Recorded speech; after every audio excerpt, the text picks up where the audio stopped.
Good evening सबाई केमन आछो आशा करी खूब भालो आछो। এই দেখো মানে বর্ষা হয়েছিল তো বর্ষার সময় আমি দেশের বাড়িতে গিয়েছিলাম তো দেখি না গাছে প্রচুর বাতাবি হয়ে আছে।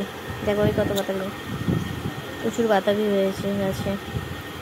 তো ভাবছি আজকে বাতাবি ভেঙে খাওয়া হবে।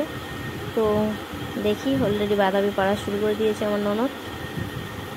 দেখ পিপি পিপি বাতাবি পারছে, দেখ না দেখ দেখতে পাবি না। ওই যে পিপি যাচ্ছে বাতাবি পাড়তে। এই এই বাতাবি পেরে নিয়ে এসছে। এবারে কে কাটছে বাবাই? মাম্মা। এই দেখো কেমন কাটছে, দেখো কত সুন্দর করে বাতাবিটা কাটা হচ্ছে। দেখো কেমন হেভি।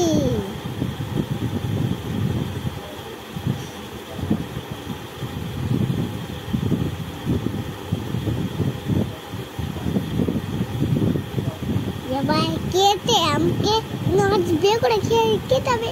না না একটু রস বের করে খেতে হবে না। হয়ে যাবে কেটেছি কি সুন্দর দেখেছো। এবার খাবে, আমি খাবো এবার। এতে করে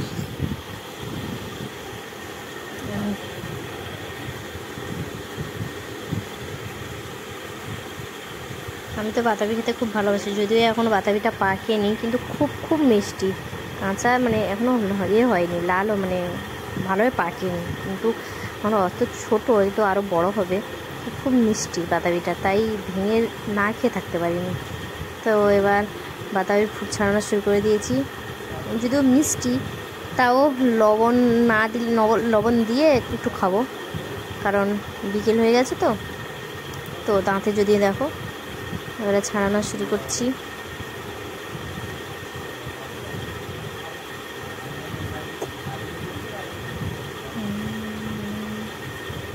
কার কার জিভ দিয়ে জল বেরোচ্ছে বলো?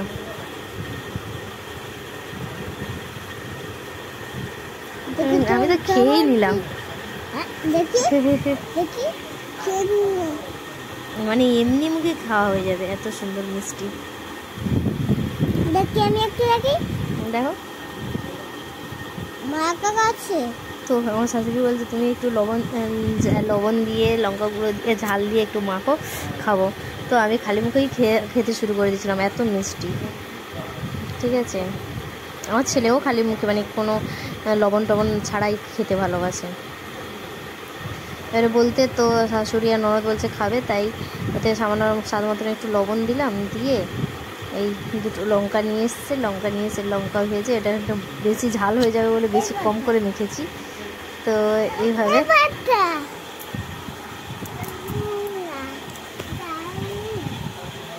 এবারে মেখে তো কাঁচাই তো মানে এমনি তো হেভি লাগছিল। হ্যাঁ হেভি ঝাল, আমি খুব একটা ঝাল খাই না। আমি খুব একটা ঝাল খেতে পছন্দ করি না, যদিও।